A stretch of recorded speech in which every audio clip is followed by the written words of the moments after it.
Do you have money issues?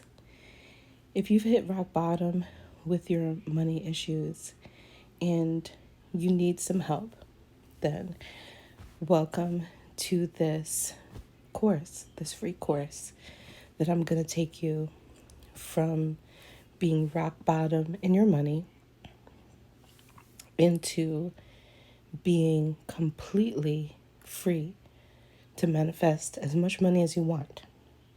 So let's begin. This is step one, and the step one is to understand the spirituality using etymology about money. Now, there's so many ways to describe money frequency, and so many amazing people do it.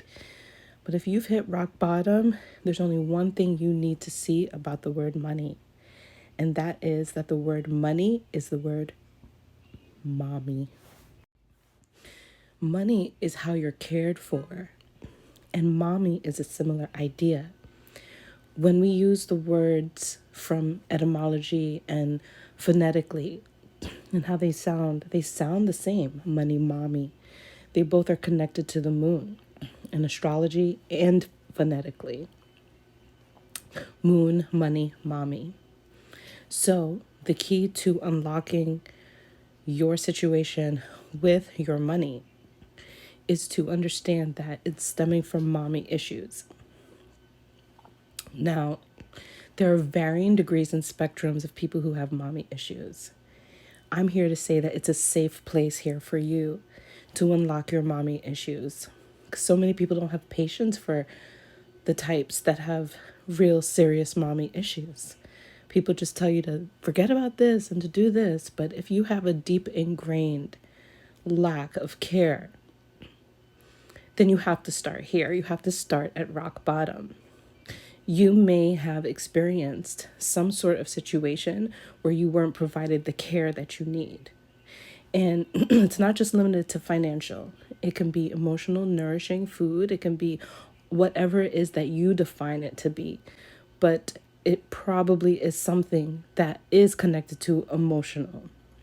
Some people are born with mommy that deeply loves them but comes from poverty mindset. So mommy can only pass down poverty mindset to you.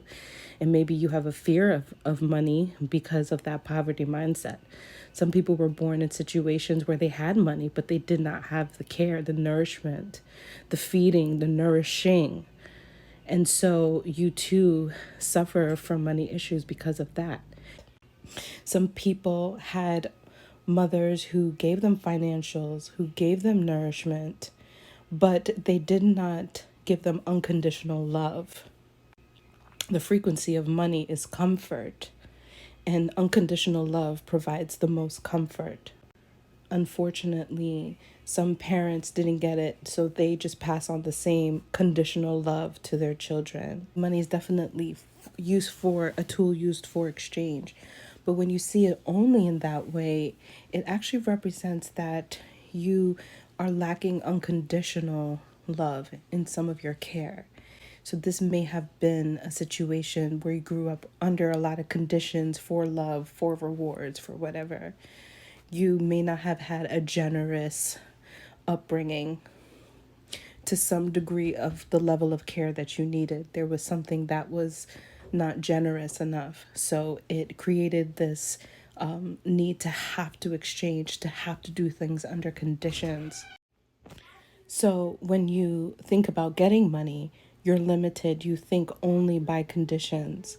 And you may be very resistant to the idea of money being in abundance because unconditional love was not in abundance. You don't understand that comfort is abundant. You don't understand comfort from a place of you can just have it.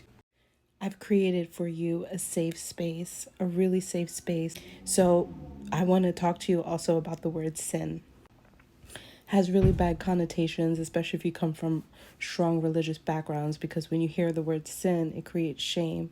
But the word sin is deeply connected to the idea of being without. And even people who don't have money can actually live in sin because basically you're living without money. So, how do you do this? Well, this is going to lead me to the first exercise that I have for you in this course, this little mini course. This is step one. And the step one is to actually create the story of the win win situation between you and your mommy. You got to look first at what is it that you have with your mother. What are the good things that you do have that you did cultivate? And while it may seem like some people may feel like they have absolutely nothing, you have to really stretch yourself to find what it is that you do have. Now, you also might consider what is it that genuinely you think your mother wants for you. Okay, and that is the win that your mother is going to have. And now you want to think about what you want for you, and that's the win you're going to have. So the exercise is putting the two together. You're going to create a story, a projected story that's going to be the trajectory of where you're going, your manifestation of mommy.